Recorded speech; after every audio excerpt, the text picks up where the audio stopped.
¿Alguna vez te has preguntado cómo es una cirugía de ojos? Acompáñame hoy que me opero y dejaré de usar gafas para ver de lejos y cerca. Yo estoy haciendo todo el proceso con el doctor Carlos Bustamante en Bogotá, que me lo recomendaron un montón.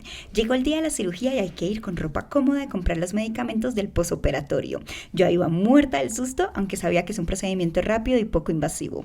Apenas llegas, te hacen un examen final y listo, te cambias de ropa, te preparan los ojos con muchas gotas y pasas a la sala. El procedimiento es rapidísimo, ¿pa' qué? Máximo 15 minutos. Estás despierto todo el tiempo, pero no se siente nada, cero dolor o molestias. Es increíble porque apenas terminas y te levantas de la camilla, ya ves un poco de mejoría en tu visión. Inmediatamente te ponen unas gafas protectoras y a la casa a descansar. Yo me hice la cirugía láser procedimiento PRK, que tiene una recuperación de una semana que iniciamos desde hoy.